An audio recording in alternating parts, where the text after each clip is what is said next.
Hey everybody, what's up? This match is against Rocky2810. He's a good reg on full tilt poker with more than 60k profit, and he plays at the sort of $200 level. And I sat him, despite the fact that normally regs don't sit each other, I kind of sat him um, because I was tilting a bit, and I just thought I'd play a $200 match. And I was kind of short on time too, so probably not that fair on him, but never mind. So here we've got the first hand of the match, and I limp my 6-8, pick up a decent draw on the flop, and obviously I'm going to call this with an open-ended straight draw and just hit the magic card on the turn. Obviously the 5 of hearts I'm not quite so comfortable, and now that he bets 70, looks like he's got something here. And to be honest, I didn't really have any idea what he had, but I'm hoping something like 2 pair, which is why I raised straight away. And now when he flat calls and the 6 comes and he bets 310, it's an interesting spot. I mean, if he's got something like sort of 7-8 or 9-8, he might well have played this way. I don't think he would have bet 70 on the turn with 10-8, and I also don't think he's going to turn up with a 4, so I should flat call this. But I decide to shove it in, and this is not really good play in my opinion, and he calls with an 8, so we're splitting it. But not really the best spot for me to shove. I don't think I'm going to get paid off by a 4 ever, and all that's really going to happen is he's going to turn out with 8-10 now and again, and I'm going to feel pretty bad. But anyway, I did it, and it worked out sort of not to cost me anything. Alright, he folds my 6-4. Whenever I see someone folding, I expect they might well be tight aggressive. And here we got Jack-4, I limp, and he attacks my limp. So a little bit of aggression from him there. Obviously I'm going to fold my Jack-4, and I'm just trying to get a feel for him. I haven't played him before. And he raises 3x against my 7-4, so I'm thinking tight aggressive. And if he's tight aggressive and going to attack my limps, then I'm going to have to deal with that. And the way that I probably think I'm going to deal with this is by raising hands which are not good enough to limp with, and limping sort of stronger hands a lot of the time, and that will sort of mix things up a bit. So 9-3. I raise to see what's going to happen, get a fold, and this is typical tight aggressive. He's raising or folding a lot, and he's folding to my raises. Alright, and now he raises again. I've got 8-8. Normally I would flat this hand, but I think I'm going to 3-bet, see what he does, and he folds. Typical tight aggressive sort of play there. So he looks like a decent tight aggressive player, not my favorite sort of player to play. At this stage of the match, I'm probably thinking, oh, this is not so good. Tight aggressive. It's going to be a pre-flop battle a lot of the time where I'm raising, he's folding, he's raising, I'm folding, this sort of thing. How am I going to get an edge against a tight aggressive player? I can 3-bet him light. I can check raise him on sort of dry boards after he's raised and c-bet. I can bet any time he checks to me in position. And I can have a pretty aggressive pre-flop game as well. Alright, limp my Queen-4, see if I can get away with a limp. And he lets me get away with a limp. And he checks the flop. Queen, and he bets 30 here, which seems his bet size. I'm going to raise this straight away. The reason for that is I want to get value from hands like hands that contain cards like a 7 or a 9 or a Jack, because those cards will call me, and therefore I want to be sort of getting value from them. And he folds. So he had a stab on the turn there with obviously something that wasn't so strong. Maybe it was a 6 or an 8. Alright, he raises, and I decide to call my 10-9. Definitely one of the weaker hands that I'd be calling with normally. And I don't have any plan. I'm simply going to see what happens on the flop. Pretty dry flop. And he c-bets it. I give it up.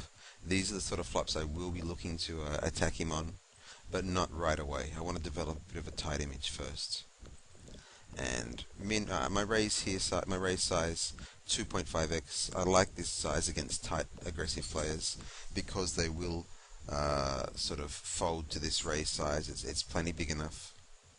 And now he 3-bets me, and that's an easy fold.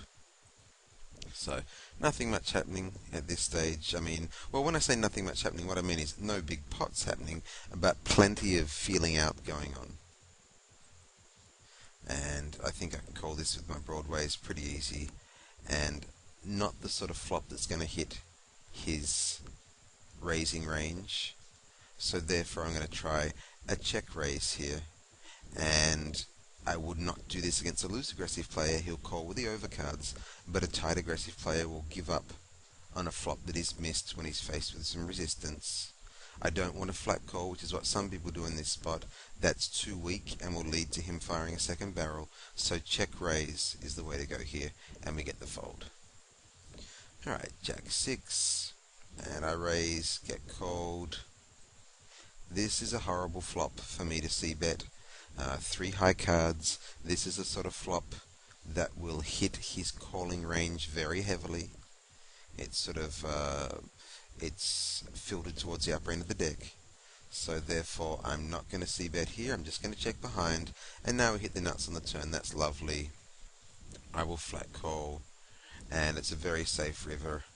And overbet, so obviously he's got a Jack 2, but just in case I'll stick it in, and he calls me on Jack 9. So, you know, once again we split, but this time I didn't do anything stupid like shoving when I could have been beaten by a higher hand. Alright, he folds to my Queen 8, which is nice. And here we've got 7s, which I'm limping. Why am I limping 7s? Because they're strong enough for me to limp and call with. And therefore I'm limping my slightly stronger hands, as I discussed earlier. And he raises, which I expect, and it's just a horrible flop, and never mind, we'll give this one up. But I don't mind, you know, that's my strategy, limping slightly stronger hands and raising weaker ones. Here he raises, and Ace 4 is not a good call, in my opinion. I could 3-bet with it, but I don't think I should call, and I do call, and get punished by a horrible little flop there. And yeah, have to pass on that one. So back to 1500 chips, and limping the Ace Queen, as I talked about limping my stronger hands, and he checks behind, and I have a bet and get raised. So that didn't work out too well, but it's only a few chips, no problem.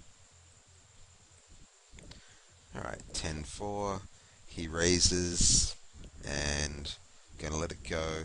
Obviously against these sort of players I am going to make the occasional move, but the key here has to be the word occasional. You're going to get away with things maybe once, twice, perhaps 3 times in a match. If your default play is to make moves, they're going to sniff that out, especially a good solid reg like this is going to sniff that out in seconds, and you know they're not going to be working for long. It might work the first couple of times. After that he's going to be calling it down. So you need to sort of make moves occasionally, and by moves I mean check raising dry boards or 3-betting pre-flop or this sort of thing. The key is the frequency. Don't do it too frequently. Alright, raising is fine on junk however, and we get the fold, which is lovely. And now he raises an Ace 6, also not a great call. And I decide to 3-bet it, which I said before, I don't mind 3-betting with this because I need to keep him honest for his raises, but I don't want a flat call with it, and that's good. Alright, fold my Queen 2, got to give him something sometime, and here he raises to 75, so his raise size is 3x at the 10-20 level, and now 2.5x at the higher levels, and this is pretty standard. Most decent players do this, so it doesn't mean anything in particular. And I'm obviously going to call with my 2 Broadway cards there, and I've hit middle pair and a gut shot, so I'm not going to be giving this up. I check. I know players that would donk in this spot, but I am not strong enough to donk, and if I was strong I wouldn't donk anyway. He's going to c-bet this flop a lot of the time, and I just want to check, call and control pot size. I don't want to donk and get raised and have to commit huge number of chips when I don't know how strong I am. They call it donking for a reason. Namely donkeys do it. Alright, call his 90, and that's a pretty sweet turn card. I'm thinking, although there are sort of, although the board is sort of got two hearts and two diamonds, I've got to be in pretty good shape here. I'm thinking a jack will give me a straight, although it'll be obvious. A king's obviously a full house, so this is looking good. Alright, he checks behind, and now the queen comes on the river as well as a flush, so I'm just going to bet for value, and I get called by Jack, which is a bit of a shock. I mean, he had a pretty good hand there, and obviously I sucked out because a Jack would have been okay until the on the turn, but obviously not when the board pairs again. So basically, what I'm saying here is didn't have many outs, and was pretty lucky in that hand, and he played it pretty well, not losing too many chips. And I think he's got to call the river here. For the bet sizing, I'll just go back. I mean, 180 into a 330 pot, trying to make it easy for him to call, and also be careful just in case he does have a queen and he's slow playing. Alright, so yeah, that was a very callable bet size, and he had to call it in case I play an ace like this, which a lot of people will, something like, ace jack or goodness, no, two hearts with an ace or something like that. They'll bet the river when it's a double paired board for value, thinking it's a split, and they can be folding out other aces. Right, jack 10, raise and get a fold, and he folds my next hand, and raise my ace 4, call, and not the best flop. And I just think on a flop like this, it's so wet that I don't think this is really the flop to c-bet. I don't mind giving up this pot. He can take it. He stabs the turn. It's all his.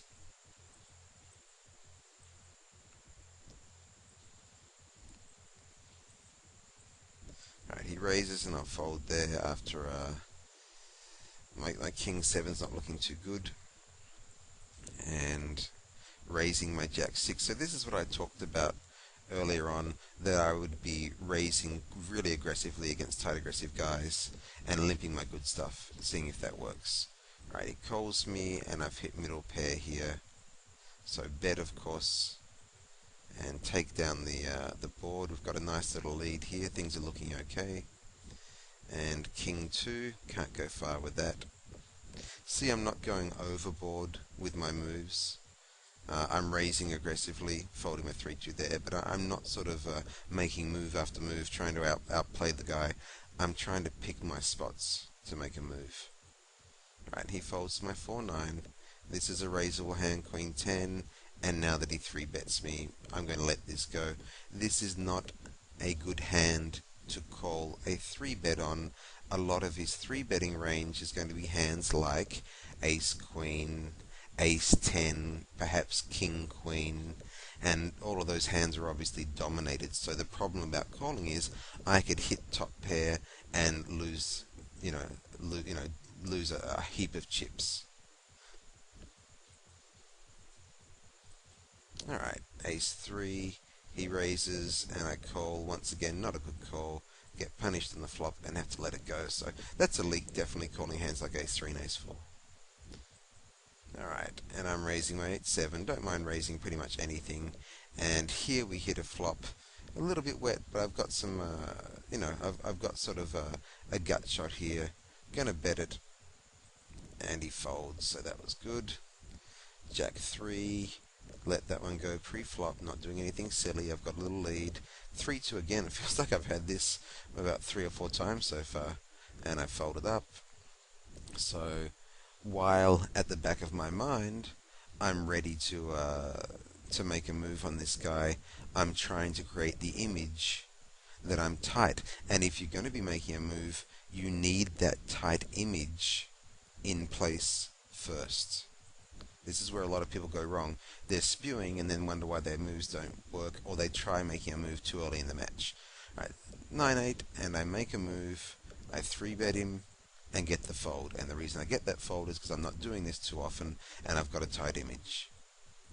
Alright, 6-7, I limp and hit bottom pair here, and I raise him. He's donked out. I think I can fold a better 7 and possibly a 10. And I'll just go back here, understanding that the only times that I've raised him in the match and the hand has gone to showdown, I've had a really good hand. So I can get away with this light raise here. Alright, King Queen, and he folds to it. And trying to limp my King 7, and he attacks my limp, which is fine. Not going to call or do anything impatient. And he raises King 5, I'll let that go. I have the chip lead, and now I'm going to limp 8-8. If he raises, I'm probably shoving. This is strong enough, I think. And he checks behind, which makes me suspect he has low cards. And he then check calls me, which would make me think he doesn't have 2 pair. The ace is a good card for me. That's the sort of card that's not going to hit his range after he's let me check. So now I'm just purely betting for value. 120, and the 4, not a great card. I'm going to bet this aggressively, and if I get raised, I'll have to let it go. But I'm still looking for value here. I think I'm good, and he's going to call me on a 6 or a 7. Especially seeing that there's possible draws that have missed. So 270 for value, not trying to make it too large, and he calls me, and 7-9, as I suspected. A lot of guys, this is going in on the flop. He's going to have, he's going to raise my bet, and I think I'm shoving with the overpair there. So he did pretty well to avoid losing his stack there. As I said, he's a good, decent reg, a player that I have respect for. Alright, here he min raises, can easily call that. Horrible flop, and that's all yours, sir. Alright, I min raise back, and that gets a fold, lovely. So I think we're establishing a new raise size now. And flat call, not going to do anything silly with ace-8. I think I can afford to see a flop here and let this go if it doesn't work out. Being a little conservative, and not a nice card. I mean, if he didn't hit the queen or jack, the king pretty much must have hit him unless he's on air. Alright, so that one's gone. The next hand, 7-8, raising aggressively, keeping him sort of under the thumb a little bit. And of course we're not going to do anything silly with 9-4. And 7-3, we've raised a lot, let that go. And he folds my 10-5, so a little bit of a pre-flop passivity if you like. And I raised my king 2 and hit a big flop. And I think here I'm going to play it passively and try and bink and then have him overplay out. Well, I mean, obviously when you hit a flush on these sort of boards, what you're hoping for is for the other guy to hit 2 pair or straight. And this, if he's called my raise, is the sort of hand that he may well, you know, he may well have an ace. It's possible. So I'm going to play it passively. And 6 is not a good card, but on the other hand, the 7 of clubs could be just a monster, or the 3 of clubs. I mean, giving him some sort of straight if he's got something, if he's called on something like a7 or king 7. I mean, you know, there's or ace-8 or sort of a7 or king 7 or king 8 or something. There are all sorts of possibilities here. So I'm going to call his bet and hope to hit on the river. And I miss, and alright, now I have to give it up, never mind. Not going to try and do anything stupid like never betting, flat calling and trying to bluff him, and that's just not going to work, I don't think. And his bet size here of 110 into 380 looks to me like he's trying to get a little bit of value, so we'll let him have that one. Alright, jack 6, and he folds. And I raise my 5-7 and get a fold, as you can see, very aggressive pre-flop. And 6-8. Not good enough. Probably, if we were deeper, I'd be calling that perhaps. Fold my 4-2, keeping my tight image. Raising. It's a frequency thing, not really a quality issue. It's a frequency issue, how often you're raising against these guys. And I think I'll call this one. And he bets, his standard C bet. I'll let it go, because if a queen does hit, it's going to be so obvious I'm getting no further value. So I really don't have good odds to call and hit. And I know a lot of players do call here with their gut shot, their king or their queen, and I think it's an error. Alright, 4-9 I raise. And ace 10, he's got 890 behind, 120 in there. I think, what's that, I don't know, like 15% of his stack or something. I'm shoving this. And he folds. Alright, and then I'm going to fold my 8-6. After you've shoved on someone, they often have the urge to do the same to you, so therefore I should be a little bit careful there. Alright, he folds my king 10, keeping the pressure on him. Get 3-bet, give it up, not doing anything silly. And he folds my 10-4, and he folds my ace 2, so typical sort of pre-flop battle against a tight aggressive player. Let it go. I was doing some 3-bets early in the match, but now the stack size is going to commit us. I raise my king 10. He 3-bets me. It's only an extra 120. I have a half decent hand. I'll call. I know sort of the problem with this hand is that it will be dominated a lot, but I'm going to be careful with it. And he checks. I'm just going to bet 200 here. If he shoves, I'm probably in a really tricky spot and would have to think about folding, because I think if he checks shoves, it's a trap. But he folds, and that was nice. So I think he's been 3-betting me a little bit light, and I caught him there. Alright, him in raises, let it go, and limp. See if he wants to attack my limp. No, he doesn't. And this is not the best flop. Yes, I have an overpair, but it's very, very wet, and I need to be careful. And I'm going to call, of course. This is just an awful card. If he hasn't attacked my pre-flop raise, so I'm putting him on at this stage. When he bets here, I'm putting him on 2-pair or a straight. I mean, it's for certain that he's got one of these in my mind. Therefore, I probably should fold. But if he has 2-pair or a straight, then I think I can still win this board if I hit a non-heart 5, or if there's a heart on the river, because he's not going to have a heart. Or at least if he does have a heart, it's going to be a 4 or a 5. It's going to be like a 4 or a 5. And bingo, heart on the river. I wouldn't be making this play against a player who is not very good, but against someone who I respect. I think a nice big bet of 280, and with his stack size, you know, this is going to be very, very hard for him to call. And I think, as I said, he's definitely got me beat. This is a pure bluff. I'm in a lot of trouble here. And he thinks about it, requests time, and then folds it up. Thank goodness. And I was a bit mean and showed him what I had. So, alright, got him down to 600, and now he just needs one decent hand to finish him off. He folds there, and at this blind level I need to be a little bit careful about raising and having him shove my raise. I'm going to see how it goes. I fold that junk. Queen 3. He folds to me. King 9 I raise, and he folds good, so he's not being very shovey at this stage. And he's folding. I will do the same. And then King King, he shoves. Well, obviously that's a pretty easy call. And that is the end of the match. So I hope you enjoyed this one. I talked a lot about how to play tight aggressive players. And until the next one, I hope you all run well.